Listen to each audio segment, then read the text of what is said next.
Florida bill could change the future of alimony, even if you're already getting paid for it. The controversial legislation would cap payments, trim down how long it could last, and even cut back what's already been dished out. Florida Governor Rick Scott is only a signature away from making the Sunshine State the second in the country to alter alimony laws following Massachusetts. So is this the end of alimony as we know it, or will spouses keep having to pay until death do they part? Joining me now is FoxBusiness.com reporter Kate Rogers and attorney Michael Gottlieb. Michael, let me start with you. Give me the basics of the law, because I found this pretty shocking. There is a great distance between half the length of the time you were married and the rest of your life. I mean, it could be 5 years versus, 50 years. Right. Well, what the law is doing is the bill is seeking to curb people who have been receiving alimony for forever, essentially. And there's people who don't go out, don't remarry, because they have provisions that say if they remarry, they don't get alimony. So I don't think it's seeking to do away with alimony. It's really seeking to curb the system and make it more amicable for both parties. I don't know, Michael. I mean, you can always find a sob story for, any law that you're talking about here. But what do you think are the implications of this? So first of all, do you think it would move beyond Florida? And does it discourage or encourage marriage?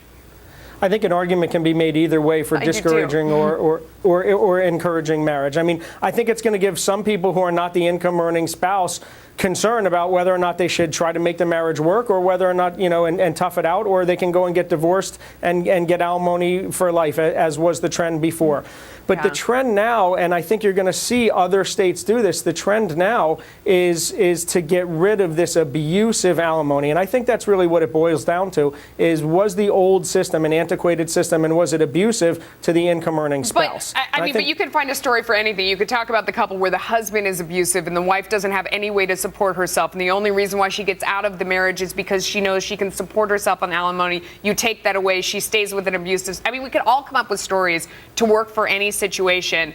Do you think that this goes beyond Florida and now it's in Massachusetts? I mean, is this or a similar law? It's not exactly the same. But is this something that you think could catch on around the country? And what about the retroactive part for people who already have been divorced going back in? How would that work?